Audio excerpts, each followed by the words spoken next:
వాస్తు విజ్ఞానానికి స్వాగతం అండి. నేను ప్రభాకర్ వాస్తు ప్లానర్. నేను ఒక వాస్తు పరిశోధకుడిని. మనం ఇప్పుడు హిందూపురం సోల్సముద్రం గ్రామంలో ఆదిమూర్తి గారి ప్లాట్ దగ్గర ఉన్నాము.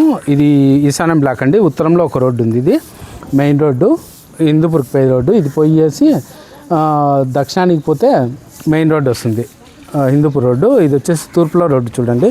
తూర్పు రోడ్డు వచ్చి ఉత్తరం రోడ్లో కలుస్తుంది. ఇది పూర్తి తూర్పుకి పోతుంది, పడమరకి పోతుంది. ఉత్తరం రోడ్డు ఈశాన్యం బ్లాక్ స్థలము. ఇది ప్లాట్ సైజ్ వచ్చేసి తూర్పు పడమర 20 అడుగులు ఉంది. ఉత్తర దక్షిణం వచ్చేసి దాదాపుగా 32 అడుగులు ఉంది. నేను ఒక 29 అడుగులకు తీసుకొనేసి సింగిల్ బెడ్రూము, 1 రూము, హాల్గా దీన్ని చేసినాను. ఇదంతా ప్లాట్ అయితే క్లీన్ చేయలేదు. గోడకు చూడండి మేకలు కొట్టేసి దాని దారాలు పట్టించి మూలమట్టానికి వచ్చేటట్లు చేసినాను. ఇదంతా క్లీన్ చేసుకున్న తర్వాత మళ్ళీ రాకోకుండా దారం పట్టుకొనేసి గుణాది వేసిన తర్వాత నేలమట్టం ఒకసారి పిలిచమని చెప్పినాను. ఇది 1 రూము, బెడ్రూము, హాలు, మళ్ళీ వచ్చేసి మెట్లు, టాయిలెట్ వచ్చే విధంగా నేను సెట్ చేసినాను. 333 చదరపు అడుగులకి వృషభాయానికి. ఓకే అండి, థ్యాంక్ యూ.